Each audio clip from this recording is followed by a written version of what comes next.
welcome back to another episode of Your Herd Inc. I am one of your hosts, Alexandria. My lovely co host is behind the camera today, Lisa. We have two beautiful women with us. I'm going to let them introduce themselves. Hi, I'm Sheena Lucas Bain, and I am the mother of the beautiful host and the bonus mother of your co-host as well. Hi, I am Jasha Johnson. I am the sister of the president and CEO of UR. I am the daughter of Sheena Lucas Bain, and I am also the friend and sister. So today's episode is going to focus on where I came from. We're going to dialogue about where each of us are from, give our background, talk about where we are, where we're going, setting goals, accomplishing goals. So let's get into it. So, first question for you ladies is tell us about yourself and where you came from, upbringing, transition. All right, so born and raised in Tampa, Florida. I am the oldest of two children. My mother has had six sisters and three brothers. So I was here all of my life until 2012. When I left Tampa, my first stop was Michigan. Spent about 4 years in Michigan. From there to Baton Rouge, Louisiana, 6.5 years there. And as of late, I reside in Richmond, Virginia. So I was I came from Tampa General Hospital, 1987. I was born here in Tampa, Florida. My mom, she actually got a house built on 15th in Louisiana when I was maybe 7 years old. So I went to Edison Elementary. I would say probably by the time I became a teenager, I went to live with my grandparents. So I would say I was back and forth between my grandparents and my mom and my sister. And been in Tampa a majority of my life. I did go to Louisiana for about a year.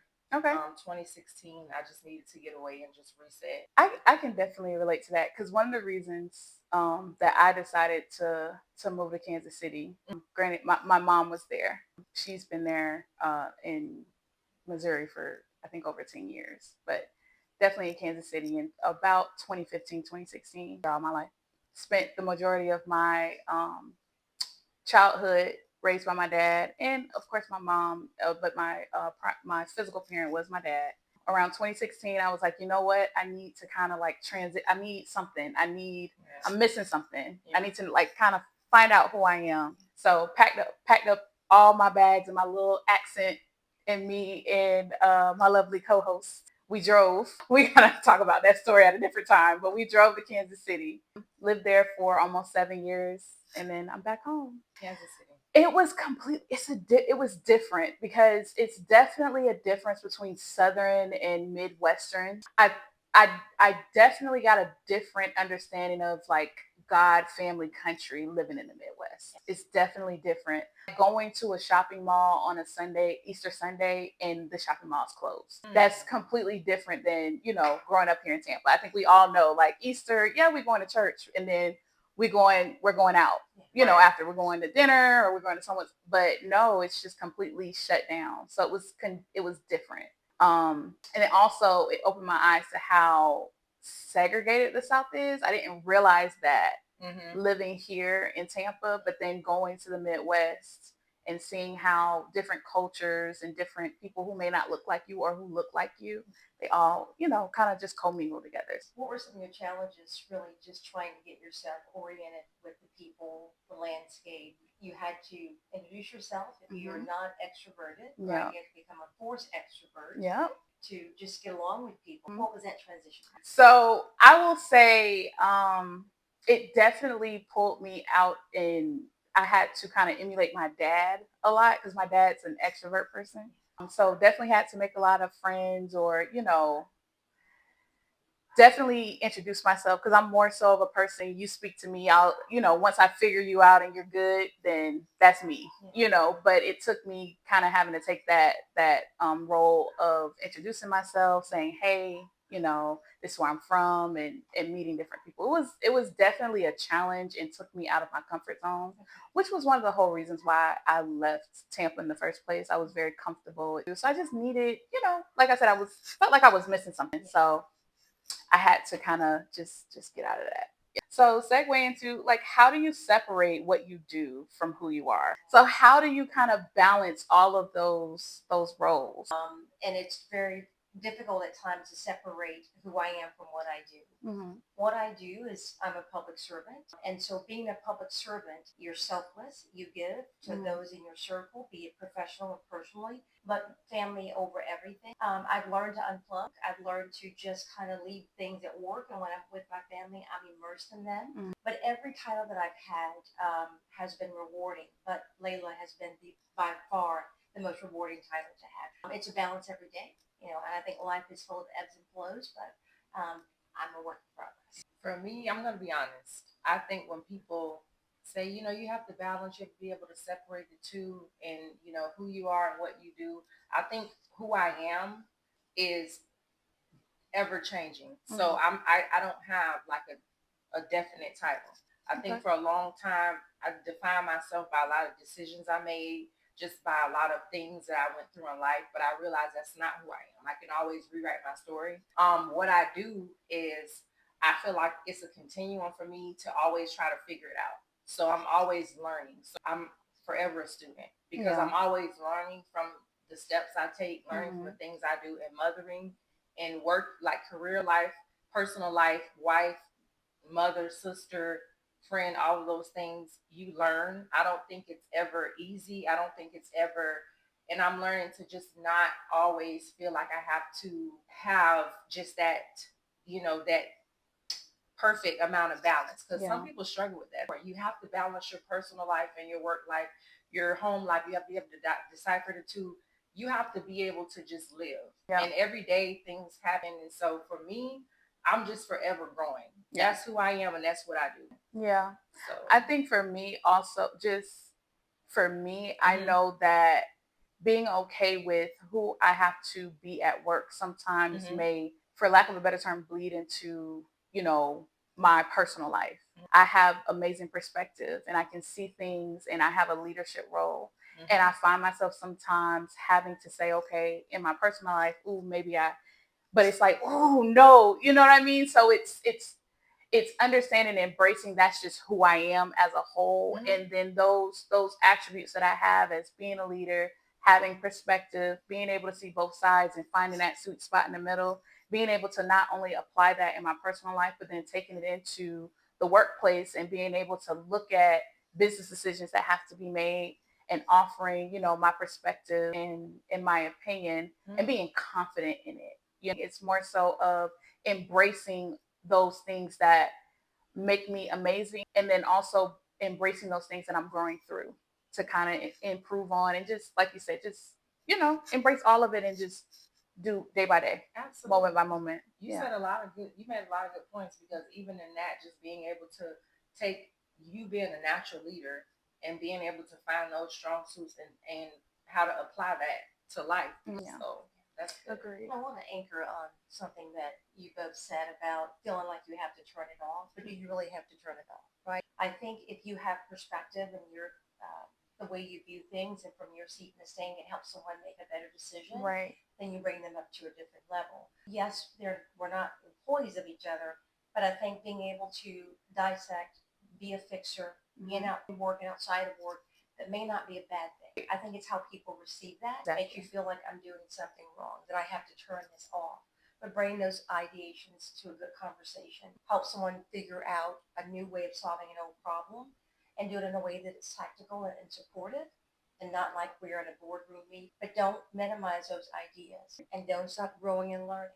This is good, because I always tell her, like, when we're having conversation, I was like, Mom, we're not in a meeting. We don't have to, because and that's the beauty of having such a successful, which I'm always super proud of her, and I always tell her that, but having someone who has so many accolades and who's just the trajectory of her career, has gone so far. And sometimes having that can be a gift and a curse, because talking to her can be like, we're going through a business meeting, as opposed to, Mom, maybe I just want to cry. Maybe I just want to cry and scream, and I want you to listen, and I want you to give me like bullet points of how we can, resolve the issue. Maybe we can just sit in it. Let's just sit here. So I think that's great. So now that we're on talking about careers, talking about, balancing. Let's talk about, accomplishments. What's one of your greatest accomplishments, or, how do you define your accomplishments? And then, what's one of your greatest ones? For me, I have to say this. I think one of my greatest accomplishments was um, launching a business. Okay. And I call it an accomplishment because I've always had like that think outside the box. I've just always been the person, the friend, even my sister, my mama, I just always was different. And I just couldn't figure out how to apply that in my life. Okay. So when I went to school, I originally was in college I went for the school of journalism, but then I changed my major to business. So then I went into, life happened. I had kids, and then I just went into the workforce. So my grandmother passed January 18th. And so that March of 2018, I decided to launch my business. And for me, that was a big deal because I was just super driven on it. And it just came from a place of pain, but I turned it into purpose because I just literally went through a point of just complete and utter grief, like the 5 stages. But I think I was in the worst stage. I forget the order of them, but I just was in a place of just like feeling completely lost and just defeated, and like my world is over, and I lost this person that I just feel like I didn't have long enough for. So for me, just starting Fancy Smancy, for me, just starting it, just getting the LLC, doing a pop-up shop that July, that summer, just having so much support, launching my website, and just getting a lot of support, even from you, coming to my pop-up shop, supporting me online. And I just, for me, and you know how some people say, well, I achieved, I had 10 million followers on. For me, an accomplishment is seeing something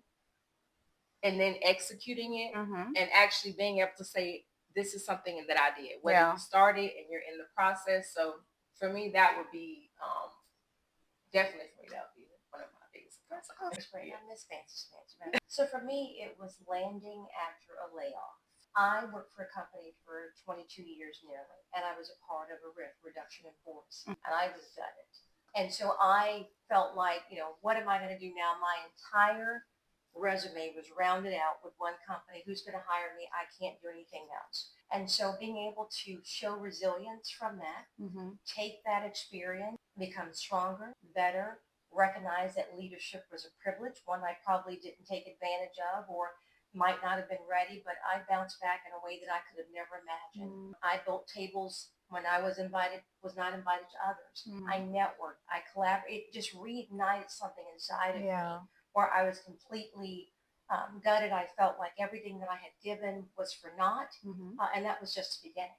That was just the beginning. And so that was the best thing that have ever happened in my career, that I was fired after 22 years, because you get a chance to reinvent yourself. And I've done that over and over and over again, and could have never imagined I would be here today. So that was me. I resilience and landing after layoff. Yeah.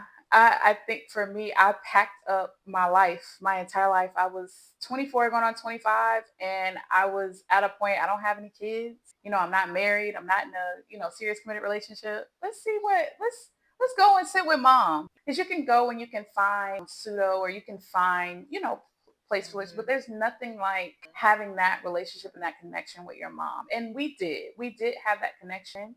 But it was nothing like waking up, in the morning and going downstairs and, hey mom, like that's just something that I cherish. I cherish so much. So for me, I think being able to pack up and just set myself up in a completely different city, going from a place where I had so many families, so many friends, and starting over, and connecting with my siblings and connecting with my niece and my nephew. Those are my babies. Those are my hearts. I love them so much. Like if I'm not blessed with having children, I will count those as my babies, because they are just two amazing individuals. So I would say just being able to kind of pick up and start over.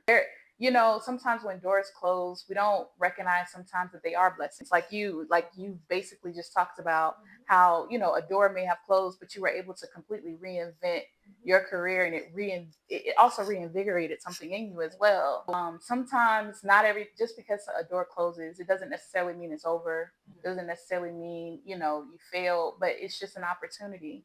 It's another opportunity to kind of, start afresh, start anew, go through the window, and just evolve. And I wanted to also add something to one of my greatest accomplishments. So I feel like another big accomplishment for me was recognizing and doing the work when it comes to my mental health. Because I think for a lot of years, I just went through life thinking, oh, Jaysha's just the person that, she's very reactionary, or, she'll snap, or and really that's something deeper. So for me, I think getting to a point, which I think was around like 2014 when I started going to therapy, and really actually sitting down with someone and they're saying, hey, okay, well, actually, you've been diagnosed with this, and understanding it's not just, oh, okay, I just feel like I have a right to someone, I can just bottle stuff in, and then when somebody makes me mad, I have license to just explode. So I think also acknowledging something that I think in our community is not really talked about enough. I think when people think of mental health in the Black community, they think about it as, oh, they're crazy. They're on psych meds. All these it's not stereotypes. Tangible. It's not you're gonna get some Sprite and you go lay down, and if you up moving around, okay, you fine, you good. There's if it's not it'll go away, go to church. But not really realizing that some people have deeper issues. Depression is real. Anxiety is real. It's not just the publicity stunt. I mean, people are not just around here just doing things for attention. So I think another accomplishment for me was being able to go to therapy and be consistent with it and talk to somebody. Yeah. And, you have your friends, you have your mom, you have your family, but you need someone who doesn't know you, who can really sit down and listen and help you create the tools, recognize what your areas of opportunity are, and just create the tools to just get through life. So for me, just understanding, and I don't want to say dealing with, but I want to say recognizing, accepting where I am, and just continuing to always focus on putting my mental wellness first. Yeah. My therapist talks about it's a journey. Like you have your highs, you have your lows. For sure. You're gonna have your good days, you're gonna have your bad days, but it's all, it's all connected together. You have to find, sometimes you're gonna be good, and then some days you're gonna have to have those coping skills that you develop either in childhood or, with the help of a therapist to kind of help you get through those days that aren't, that aren't your best. So I'll just piggyback on what Jaysha is sharing. So my mother suffers from bipolarism, and growing up, it was her highs were highs and her lows were lows. And I don't think that I had a mother who was present in terms of active in my life, a wonderful provider, great mother, loved me. We had two of everything, but that's the tangible stuff. But being there at a cheerleading game, or being there when I did make the cheerleading squad, those things were important to me. But I think her mental illness, and she dealt with it the best way she could, was doing her time. There was shame that was associated with that. Go lay down. There's nothing wrong with you. You want attention.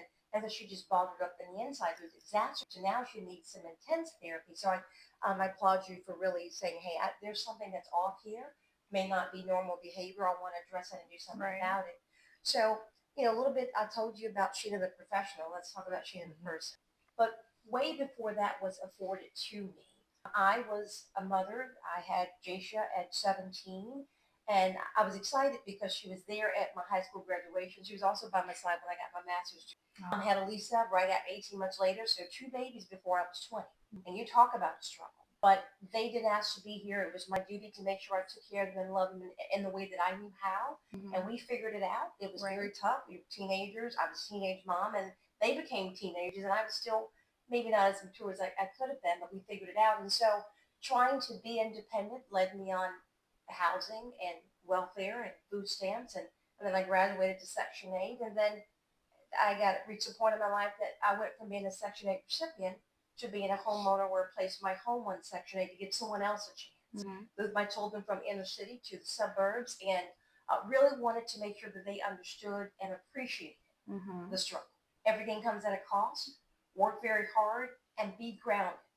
Above everything else, remain humble. The benefit that I have as a mother, a friend, a sister, a wife, a leader, is that I've been there, done that, got T-shirts and keychains. There's nothing that anyone who can tell me that we haven't experienced already, so there's relatability that's important. And I think when you look at someone and not understand what path they had to go through, Yeah. appreciate the fact that it probably was very difficult. Didn't have the issues that my mother had and what my daughter expressed with the mental illness, but I think that I was rejected a lot. And so my rejection from young parents that I was born to, a mother who was 15 and a father who was 17 who didn't figure it out, and they didn't figure it out together, I didn't know where I fit into that dynamic. Right. I was always looking for that love and always looking for validation, always looking to someone to tell me that I was important and that I was enough. And I reached a point in my life that I had to believe that. Yeah. I had to reach deep down inside to say, I am enough. And because I knew what that emptiness felt like, I wanted to make sure that my daughters didn't have to go through life questioning, am I enough? Mhm. Am I worthy enough of being in this relationship? Self-validation, you get it.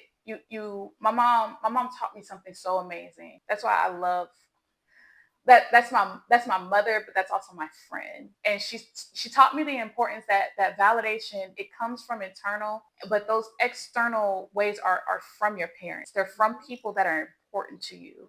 And validation as a child, as a woman, as a man, growing up in society is so important, because if you don't have it within you, you'll look to external sources, you'll look to external vices to feel something that has to come from within. So I want to ask you a tough question. Do you feel like with Lisa and I, how do you feel like, because that was what was given to you? No doubt about it, I replicated being a provider, and I was not able to be present.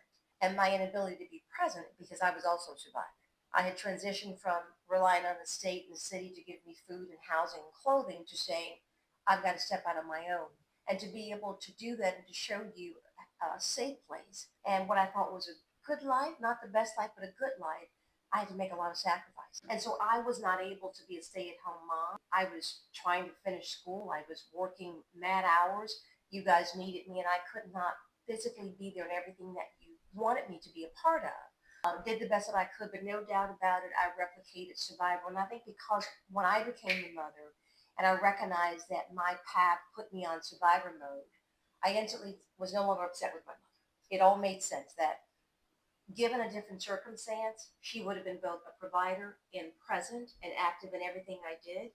But you have an opportunity cost. You have to give up something to be able to be good at something else. And I gave up being present to give you everything that you needed. And for me, that was important. To have two young ladies who I knew were going to be exemplary when they grew up, they came out of the womb special, that you have to remind them of all the beautiful things that some guy would never tell them. Absolutely not. I was intentional about that. I was intentional about letting you know how important you were and the value that you brought to anything that you did. There are long regrets about not being able to come to games. There are long regrets about not being able to be there. But I think that as a mother now, you get it. The sacrifice and the opportunity cost that you have to make, you get it. I definitely get it. I get it. And I think one of the things that I understand now is once you become a woman, once you become, just speaking because we're all women, so that's the perspective I'm going to come from. You get to a point where you say, aha. You may not agree with it, you may not fully understand it, but there's okay, I can see. And it comes a time where wherever you are, you're like, hey, I see that I don't want to go down this path, but then how do I not? Because one of the things I always say, it's not enough for me not to replicate what my parents did, because I know that my parents always want me to be better than them. They tell me that all the time, but it's not enough not to do what they did, not to replicate their behavior. It's going deeper within yourself to see where does that come from, and how do I not, even though it may look similar, like how do I do the opposite? Yeah. Or do I do the same thing? One of the things, my dad worked hard and I work hard too, to sometimes to my detriment. But it's, you work hard because you have responsibilities. You have things that you're accountable for. You have responsibilities that you have to do. So it's the idea of, okay, yes, my dad worked hard and he worked hard to his detriment to provide, but how do I then find that balance, or find that, say, okay, I'm going to work hard. I am going to take a PTO day. I am gonna, take a vacation and relax and rest because it's important to working hard. Rest is important to working hard, if you know what I mean. So it's understanding, it's knowing that, hey, this is my upbringing, and this is where I came from. And there are things that I have to take with me. There's things that I have to leave aside. And how do I continue? So That's good. And I think too, life experiences is the best teacher. You have good intentions that are sometimes misplaced. And I think we always say, yeah, I want to be better than my mother because I can have a checklist of all the things she did do right. And I promise you, they equally have something, probably exponential, of all the things that I didn't do right. But when you think about the fact that you're still here and you're able to speak on those steps, yeah, and you're able to address, hey man, given a different time, I would have approached that differently. And then there's a level of forgiveness, there's a level of understanding. right, That's where the growth happens. I have never learned anything from what I did right. Failure for me has always been where my lessons were. right, Like, oh, I'll never do that again. I'll never make that same mistake. And as you go through life, it really is ebbs and flows. right. And you have to figure out, is this where we need to be? Rinse and repeat it. I think for me, I would have to say that at 37, I can really look at you and say that I love you. I appreciate you. There were years where I struggled with understanding you as a mother, not as Sheena, the career woman, the everything else. But I just felt like there were things that I feel like the patience wasn't really there with us. And I get it now. Like how we're and I'm sometimes it takes to have the conversation as an adult because you have to have the wherewithal to be able to receive it, but Right. be emotionally mature enough to understand. Certainly because I'm a mother now. Right. And I deal with some of those same things. Like I question, like, am I, exemplifying the same patience that I wanted from my mom? So I think that listening to my mom just express some of the challenges she went through with her mom is like a full circle moment for me because I feel like there were a lot of years where I was very angry and resentful. And I think that's why I probably reacted the way that I did, and our relationship was strained for a while. But I think if it could be something that someone can listen to this and understand, one thing I will say that I've learned that everybody deserves grace, even your parents. Oh, everybody, absolutely. Yeah, everybody deserves grace, even your parents. And sometimes you may not understand in the moment what you're going through while they're reacting the way they're reacting. But I've learned that my mom deserves grace because she did the best she could. Yes. With what she had. And maybe what she had in her was, I want it done this way, this way, this way. You may not understand it, but it's because I want you to be successful. Right. For me, I was the more emotional, and I was the first child and I was the rebellious child. So I felt like, okay, well, if you're not going to understand what I need emotionally, I'm just going to act crazy. And so she went through a lot with me for sure. And then my sister, I feel bad because she didn't, she just probably, and I'm so proud of her because I think she looked at a lot of the things and was like, okay, so I'm not going that way. So I'm so proud of her because she's seen the way her big sister but I will tell you this, I'm not really emotional, but I feel like there were so many times where I just felt like you just didn't understand. And just had you just taken the time to just listen, and understand, I feel like it just would have made a world difference in that moment. It doesn't take away from all the things you've done. You sent me to college. You've always supported me. I've made some horrible decisions and you never gave up on me. But I just feel like a lot of those times when I was reacting, it's just because I didn't need material things. I just needed you to listen. And I just needed you to receive what I was trying to tell you. And a lot of times I just didn't feel heard. I just think having this conversation now is therapeutic for me because I know that my mental health is my journey and I cannot put that burden on you to feel like you have to take that walk with me. And I've learned to respect your boundaries because I think sometimes I'll talk to you about therapy and you go say, Jason, that's your walk. And I used to get upset because I'm like, sometimes, Mom, I may need you to be in the session with me to, acknowledge some of my traumas, but I understand and I respect it. But just more than anything, I just want you to understand now, just in this moment, I get it. I didn't get it before, but I get it now. And it's just like you were once in my shoes, just someone wanting to feel, like you said, validated and wanting to feel heard and seen by your mom. And it's cyclical, it's generational. But in us having these talks, I want us to break that curse because I don't want your grandchildren to have that conversation with us, with your children, because then it keeps going on and on and on. That's why it's important. It's Yeah. so important for us to create spaces. Like anytime we get together, Yeah. it we can have good times, we can talk, but I think it's important to also have, I don't call them tough conversations, real conversations. Let's talk about where we are in this moment. I can recall, being at my lowest, and my mom is one of those individuals who she's going to show up, but she's not going, how do you meet me?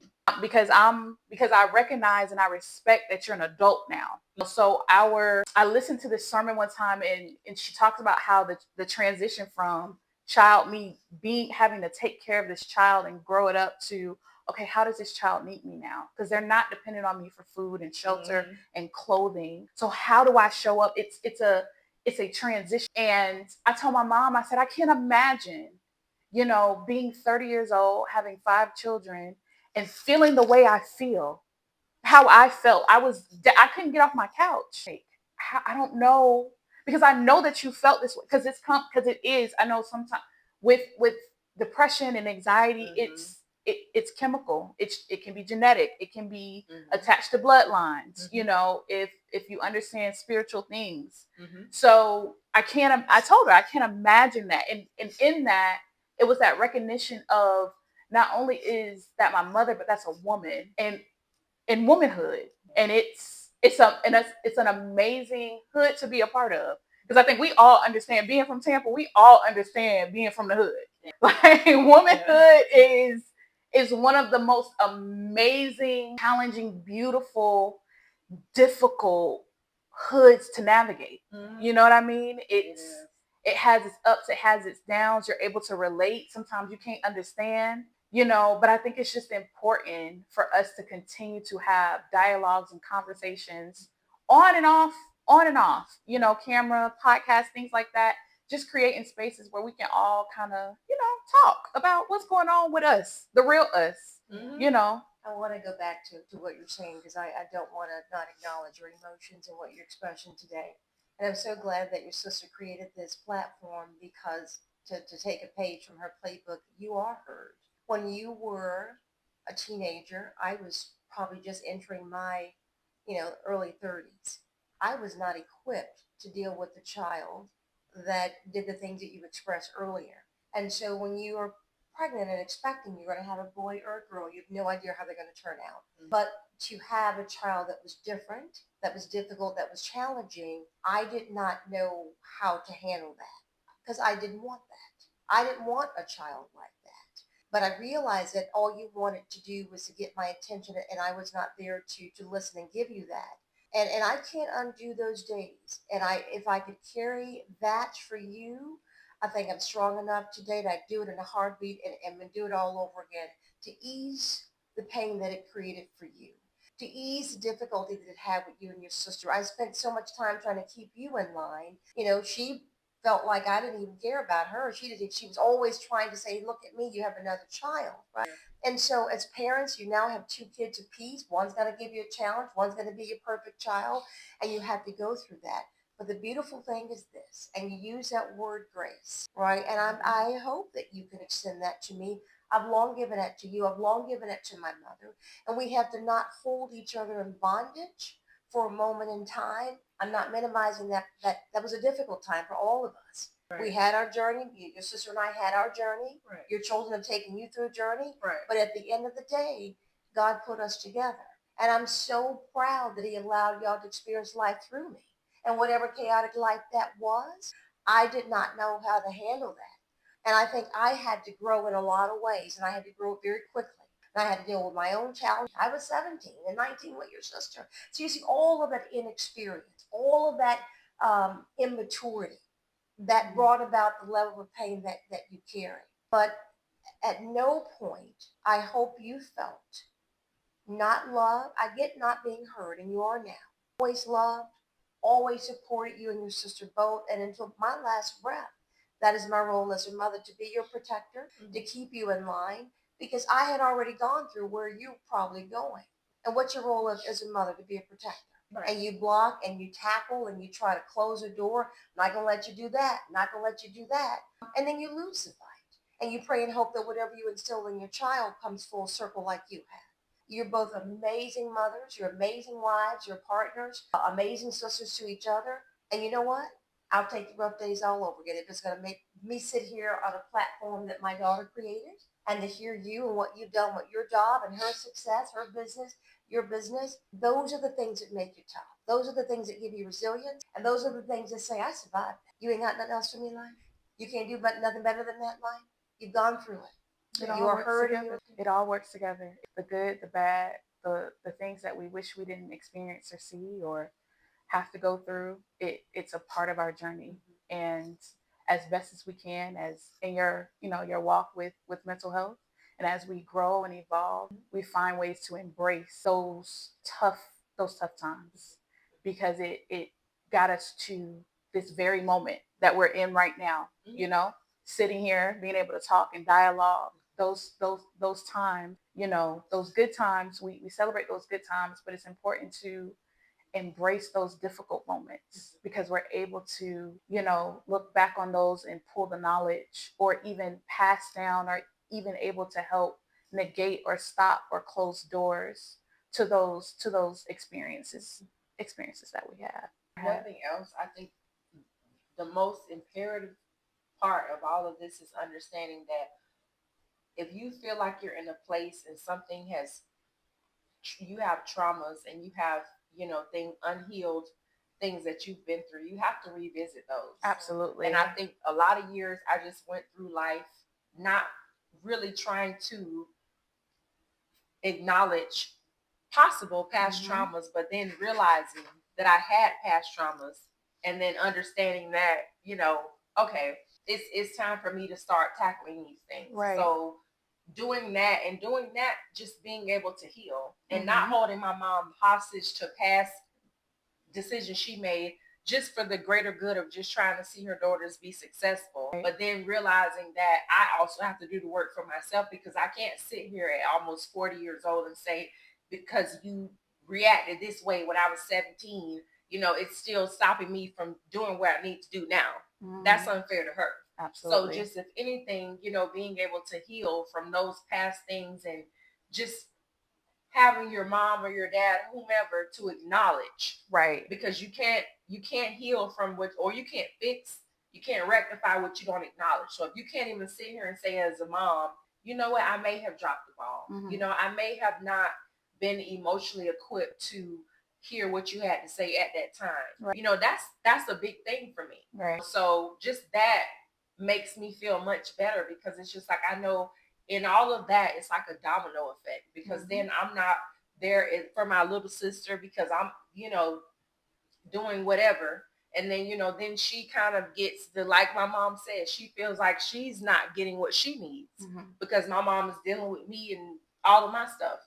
So just us having this, it just pushes us so much further. Right. So absolutely.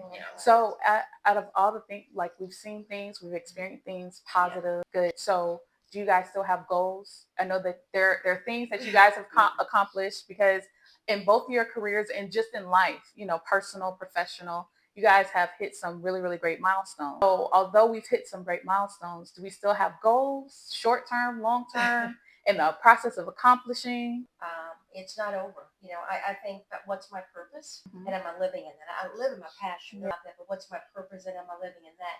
I think coming from a family of educators, coming from a family who wants to teach more so than tell, to see other people grow as we climb, we live, that to me is service. That's the public service part of me. Where would I become when I grow up? I don't know. Is it counseling? Is it in the classroom on a college campus, or teaching middle school? Mm-hmm. Is it somewhere teaching someone who looks a lot like me, Right. who did not have the opportunities that we have all had Mm-hmm. to get out of that circumstance? So, some of the goals for me are to, one, not work as hard for someone else, but to do it for myself. Mm-hmm. It is certainly to see my children successful and whatever they want to become. I want to be around long enough to see my grandsons become all that they can be. Those are goals for me, Right. because they're not promised. Right. And I have to do what I have to do to make sure I stay around, just to experience and witness that.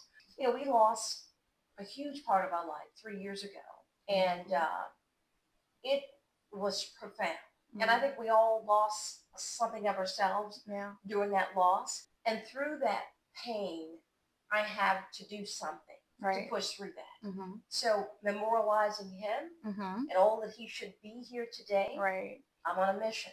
I'm on a mission. And so that's a goal for me. Everything I do from henceforth, it's got to be on purpose. It's got to be with God's favor. Mm-hmm. And so, yes, my goals were infinite. What about you? For me, I would say definitely my short term and long term goal. I want to relaunch my business. I think just going through losing people. I lost my niece 2019. She was 3 months old, so that was really, really, really traumatic. Losing my only first cousin, and then losing my papa, which he raised me. So losing him on Christmas Day 2020, it was just a lot. So I just had to I feel like I mentally just checked out a little bit.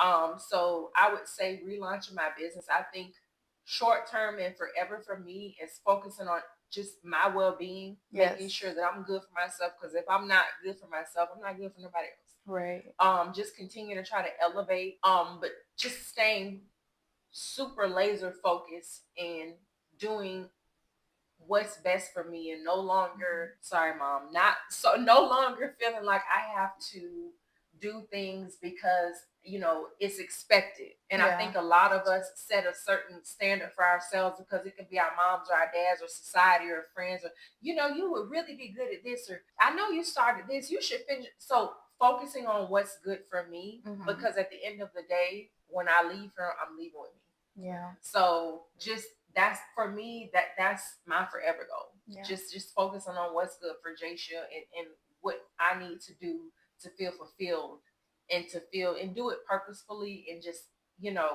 feel like I'm getting to where I need to be. I think for me, for a long time, making my parents proud was a goal of mine. I'm kind of transitioning out of that, so I can relate to having that situation where it's what do I want to accomplish, because they've told me on several occasions, I'm so proud of you. And that will forever be something that I cherish and hold near and dear to my heart from both of them. So for me, it's definitely going after my project management certification. It's been 3 years ago, an email popped up in my work email about because I'm like, what's my purpose, Lord? What's my purpose? What am I supposed to be doing? What should I be doing? And out of nowhere, project management, didn't know what it was, didn't understand it. And it popped in my email, and I've started, stop. So one of my short-term goals this year is to definitely make sure I get that certification, to use it as a tool, but then use it as a tool personally, use it as a tool as professionally, and use it as a skill, because leadership is definitely something that I'm interested in. It's something that I'm really, really good at. And if I can find a way to either do it in the workplace or do it as volunteering, it's important to be that visual representation of what someone can be. It's so important. Because I think you touched on that as well.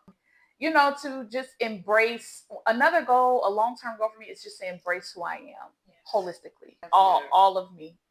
Not perfect by a long shot. I've struggled with perfectionism for a long time, and I'm transitioning out of that to just embracing flaws, the good, the bad, the ugly, the beautiful, all of it, all of me.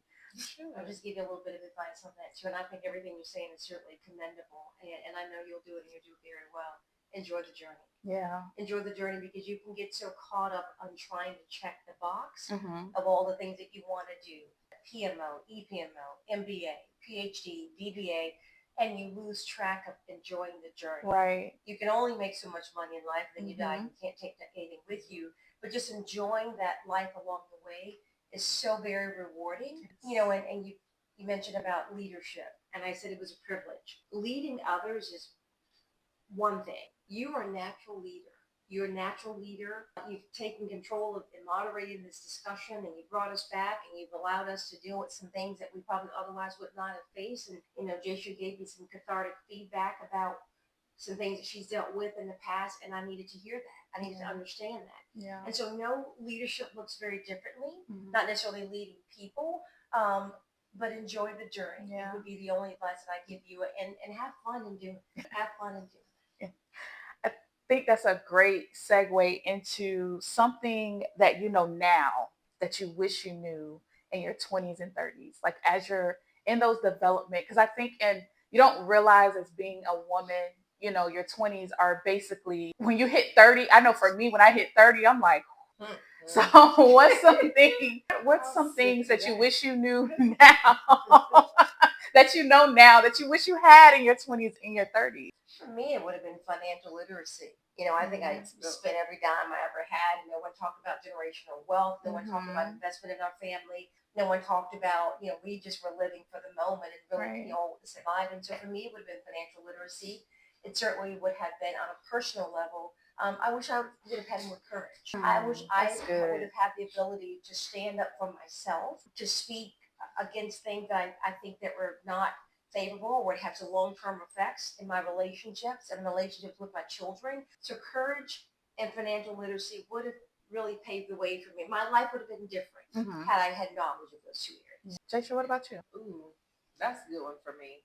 In my 20s, what I wish I would have known then, but I've come to realize now, is that it is so important to appreciate every moment, every person, just gratitude. It's so important. I think I realized just through my 30s, because I lost my grandma.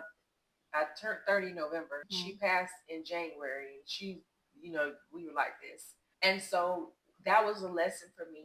Obviously, we're all here on God is lending, we're all on loan. But just realizing the importance of pouring into others. And I think always being that person that just had everything, I just feel like I have an abundance of love and support. I was surrounded by that. I was blessed to have, my mom, grandparents, and so I didn't appreciate it. So just, I think, gratitude and realizing that nothing is promised, nothing is owed to you. And so for every moment, for every experience, for every encounter, just be grateful, because you don't know the purpose of that. You don't know the lesson, the blessing in that. And so now I try to move more purposefully and with more gratitude, because I didn't do that in my 20s. Yeah. Like, I think I ruined some relationships. I've lost good friends because I didn't just have gratitude for the fact that simply, you were showing up, you were pouring into me, and I may not have reciprocated that.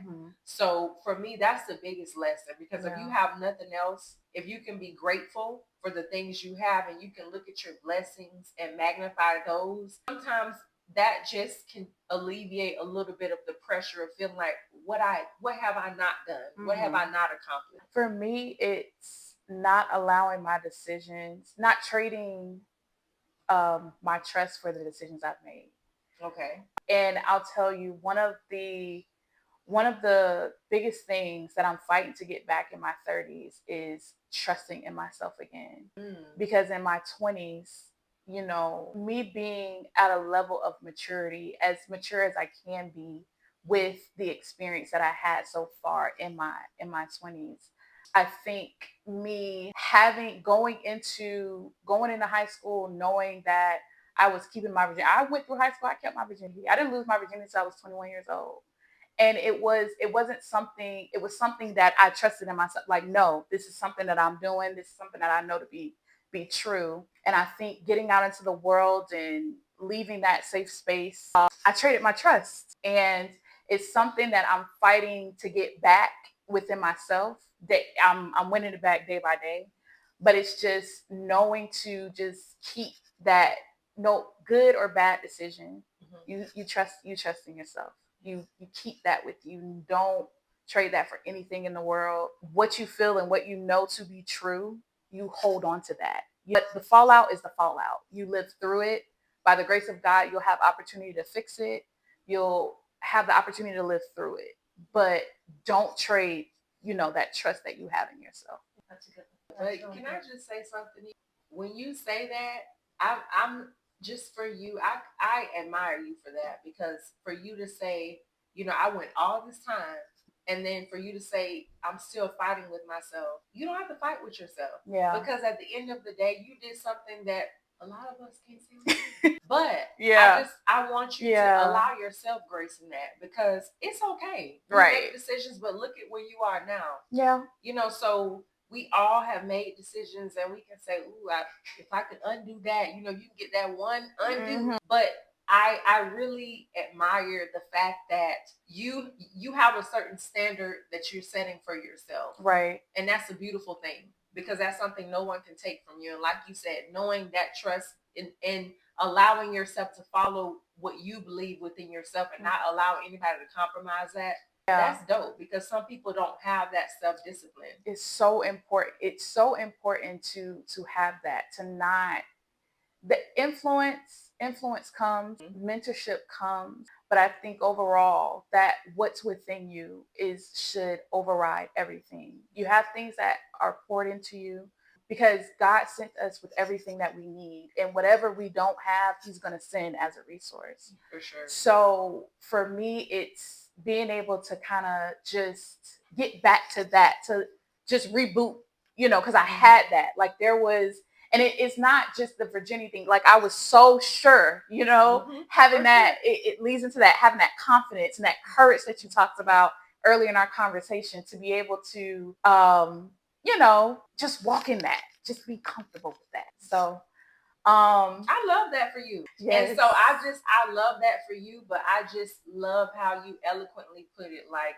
we're all in different spaces. Mm-hmm. We're all in different places in our life. But just you, like you said, trusting yourself and just knowing your journey and just allowing yourself to walk in that. So I appreciate both of you guys. It was such an amazing conversation. Hope to have you guys back again. So I appreciate you both for joining us today. Thanks guys for tuning in. We'll see you guys next time.